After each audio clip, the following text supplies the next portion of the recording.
Both Renee Cox's Hottentot Venus from 1994 and Lorna Simpson's Self-Possession from 1992 use representations of Black women's bodies to emphasize the theft of Black women's sovereignty by the law and the patriarchal gaze.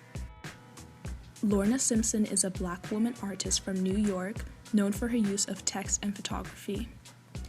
In Self-Possession, she uses a Polaroid frontal image to represent a woman's torso, dressed in black with red-gloved hands framing her reproductive organs.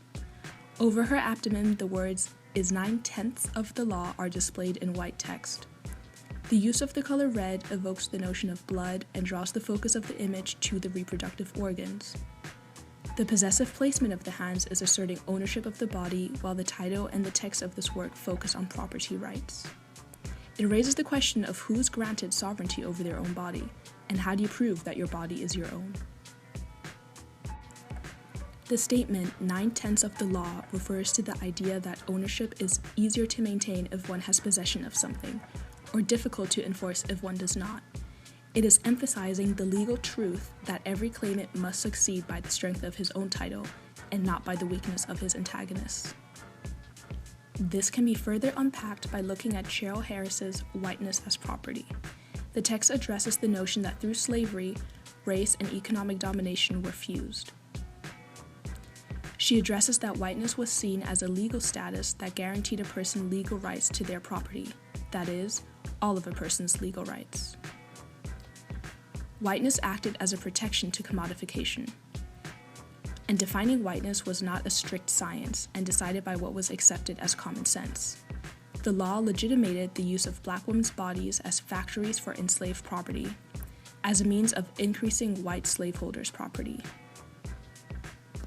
Simpson's multimedia work asserts the rights Black women should have to their own body and references how the patriarchal gaze believes they have a claim over Black women's bodies.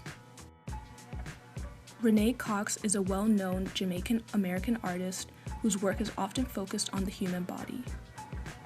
Hottentot Venus incorporates the use of the artist's own body to represent how Black women's bodies have historically been assigned sexual significance by whites to specific body parts. The use of plastic molds over her breast and buttocks emphasizes the attention that these areas are given. The title of the work refers to Sarah Bartman, often referred to as the Hottentot Venus, who was a South African slave who was exhibited in various countries due to her large posterior and was seen by the colonizing powers as ugly and abnormal.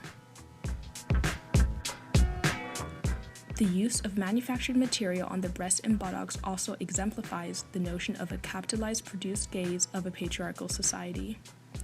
Throughout history, the Black woman's posterior has been used as a sex symbol, as an indication of her fertility.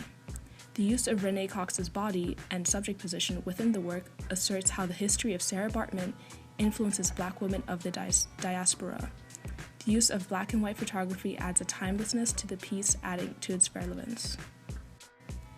Both artists draw the viewer's attention to sexually significant body parts of the representations of Black women, examining the historical significance placed on these areas that affect women of the diaspora.